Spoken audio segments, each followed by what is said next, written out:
વડોદરા શહેર Waghodia sports complex ખાતે Khel Mahakumbh specially disable બાળકોના રમતોનો પ્રારંભ સમાજ દ્વારા દિવ્યાંગોને એક દયાની ભાવના સાથે જોવામાં આવે છે। સમાજ દ્વારા દિવ્યાંગ બાળકો વ્યક્તિઓને જરૂરિયાતની ચીજવસ્તુઓ આપી તેમને આપ્યાનો સંતોષ થતો રહે છે, પરંતુ તેઓમાં રહેલી શક્તિને ઉજાગર કરવા અને તેનું સામાજિકકરણ કરવાના ઉમદા હેતુથી વાઘોડિયા સ્પોર્ટ્સ કોમ્પ્લેક્સ ખાતે સ્પેશિયલી ડિસેબલ બાળકો માટે રમતોનું આયોજન કરવામાં આવ્યું હતું, જેમાં મોટી સંખ્યામાં ડિસેબલ બાળકોએ ભાગ લીધો હતો। આ રમતમાં મૂકબધિર, બ્લાઇન્ડ, હેન્ડીકેપ જેવા ડિસેબલ બાળકો રમતમાં ભાગ લેનાર છે। આ રમત 6 ફેબ્રુઆરી 2024 થી 11 ફેબ્રુઆરી 2024 સુધી ચાલનાર છે।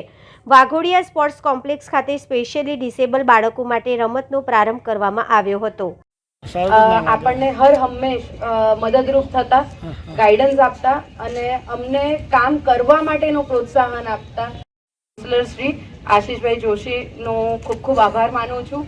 આ પ્રસંગે જે સ્પોર્ટ્સ ઓથોરિટી ઓફ ગુજરાત દ્વારા ખેલ મહાકુંભ 2.0 સ્પેશિયલ બાળકોની સ્પર્ધાઓ શરૂ થઈ છે, ત્યારે 4 કેટેગરી કે જેમાં સ્પેશિયલ ચાઇલ્ડ, ફિઝિકલી હેન્ડીકેપ બાળકો અને બધા એજ ગ્રુપના બ્લાઇન્ડ છોકરાઓ, ખેલાડીઓ તેમજ મૂકબધિર બાળકો પણ આમાં ભાગ લેવાના છે।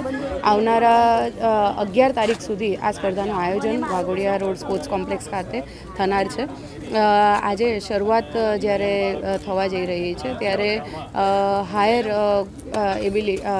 એબિલિટીના બાળકો જે સ્પેશિયલ ચાઇલ્ડ છે એમનાથી આજે ફર્સ્ટ ડે રમાવાનું છે, પણ આજે દરેક કેટેગરીના રિપ્રેઝેન્ટેટિવ આજે ઉપસ્થિત રહ્યા અને દરેક સંસ્થાઓ અહીંયા આગળ જોડાઈ છે।